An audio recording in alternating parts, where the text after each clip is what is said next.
হয়ে পাশে দাঁড়াও। মানুষের ভাত পাচ্ছে, তুমি পাখির মতো পাশে দাঁড়াও।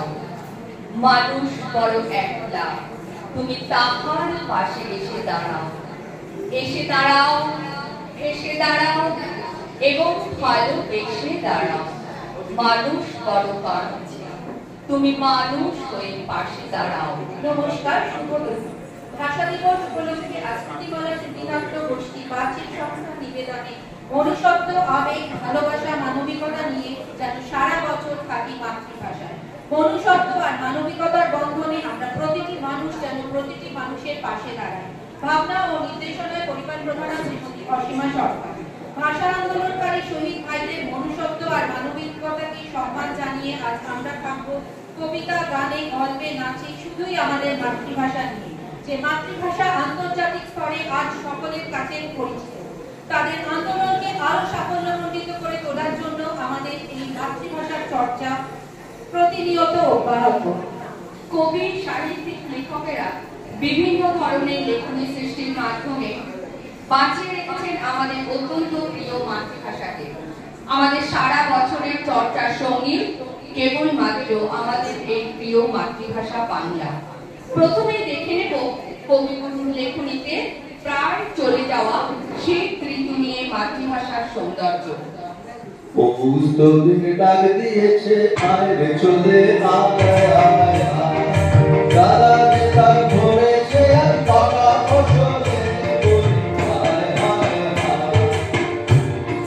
ডাক দিয়েছে আয় রে চলে আয় আয় আয়, হাওয়ার নেশা উত্তমেতে নীলমণিরা ধারে বেঁধে, রোদের সোনা ছড়িয়ে পড়ে, রোদের সোনা ছড়িয়ে পড়ে মাটি না চলে বলি আয় আয় আয়। ডাক দিয়েছে আয় রে চলে আয় আয় আয়। বছরের পৌষ মাস, এই দুটো মাস বরাদ্দ থাকে কেবলমাত্র শীত ঋতুর জন্য। শীতের মিঠে রোদ গায়ে মেখে মাঠে সোনা ধানের রাশি দেখতে কার না ভালো লাগে। রবি ঠাকুরের এই সুন্দর বর্ণনা সত্যি মন হরণ করে। সে রাস্তার ধারে থাকা কোনো ছোট শিশু হোক কিংবা দোতলা বাড়ির মেয়ে। সেদিন সন্ধ্যাবেলায় বাড়ি ফেরার পথে দেখেছিলাম সেই ছোট্ট মেয়েটিকে। গায়ে তার হালকা একটা জামা, না কোনো শীত বস্ত্র নয়। রাস্তার উপরে বসেই কোলের ভাইটাকে ঘুম পাড়ানোর একটা প্রচেষ্টা। খুব কম বয়সের মা, অথচ কাঠগুলোনা আগুন জেলে রান্না করছে বাজার শেষে কুড়িয়ে আনা শাক পাতা। বাবার কোনো খোঁজ নেই, অথচ বারবার এরা মা হয়। আমরা হারিয়ে ফেলেছি মনুষ্যত্ব বোধ। কোনো এক অজানা ভয়ে আমরা চুপ করে থাকি। হারিয়ে ফেলি শরীর থেকে শীতকে, ডর ডর করে থামতে থাকি। ফুল পিঠে নবান্ন অল্পদূর বেড়াতে যাওয়া পাহাড় সবটাই কি আমাদের জন্য? ওদের চোখে যে ওরাও চায় সবটা দেখতে। মাতৃভাষার অধিকার ওদের নেই, ওরা কি আমাদের কেউ নয়? ওদেরও মনে স্বপ্ন থাকে, ওদেরও ইচ্ছে থাকে। এই ছোট্ট ছোট্ট পায়ে চলতে চলতে পৌঁছে যাব সেই চাঁদের পাহাড় দেখতে পাবো। সেই চাঁদের পাহাড় মাথায় যাহা রামধনু রাঙা হয়ে দেখতে পাবো। ঠিক পৌঁছে যাব সেই ছোট্ট ছোট্ট পায়ে চলতে চলতে ঠিক পৌঁছে যাব। বড় কিছু কাজ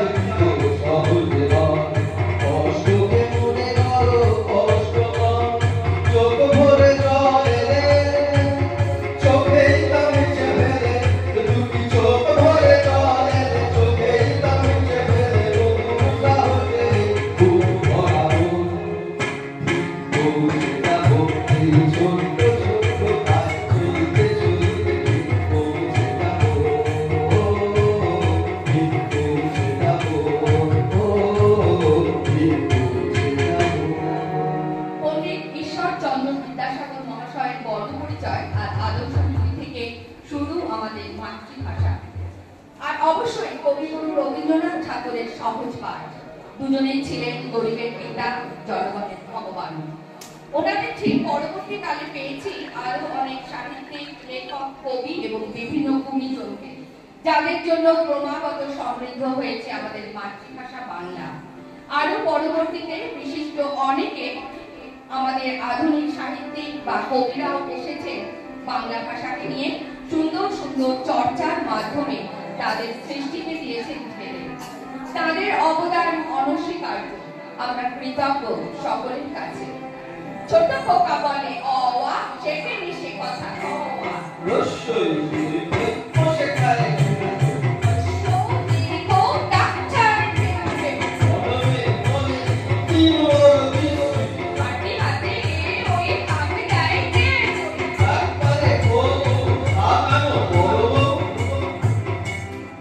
কবিগুরুর এই লেখনী শিশু থেকে বৃদ্ধ সকলের কাছে আজ সমানভাবে জনপ্রিয়। ধুলাবন্দির কবিতার মাধ্যমে কবিগুরু তুলে ধরতে চেয়েছেন মানুষের মধ্যে ভগবান বিরাজ করেন। তার জন্য মন্দির, মসজিদ কোথাও যাবার কোনো প্রয়োজন আমাদের নেই। দরিদ্র জনগণের সেবা করলে ঈশ্বরের সেবা করা হয়। ফাল্গুন মাসে বসন্ত ঋতুর সমাহারে দেখে নেব মাতৃভাষার মাধ্যমে কবির সুন্দর বর্ণনা।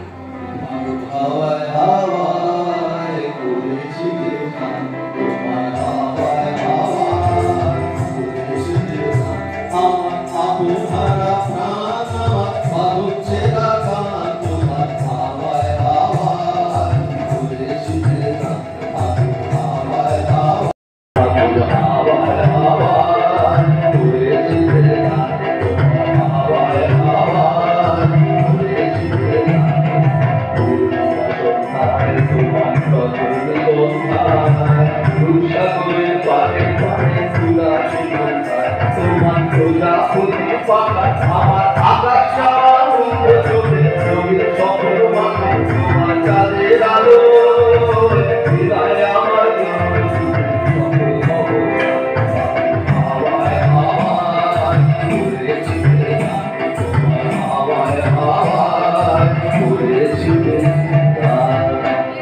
শেষ করব আমাদের প্রিয় মাতৃভাষার সৌন্দর্যে কত সুন্দরভাবে সেজে উঠেছে একটি লোকসঙ্গীত।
ধন্যবাদ জানাই রাখি সরকার দিদিকে মাতৃভাষাকে সর্বোচ্চ স্থান দিয়ে আসুন। আমরা সকলে বেঁধে বেঁধে থাকি আর সমাজের সকল স্তরের মানুষের হাত ধরে তাদের পাশে থাকার চেষ্টা করি। কৃতজ্ঞতা জানাই কবিগুরু রবীন্দ্রনাথ ঠাকুর, কবি শক্তি চট্টোপাধ্যায়, সুভাষ বন্দ্যোপাধ্যায়, গান পরিবার ভূমি এবং পরিবার প্রধানা শ্রীমতী অসীমা সরকার। অংশগ্রহণে শ্রুতিমালা পরিবারের সদস্যবৃন্দ, পরিবার প্রধানা শ্রীমতী অসীমা সরকার নমস্কার।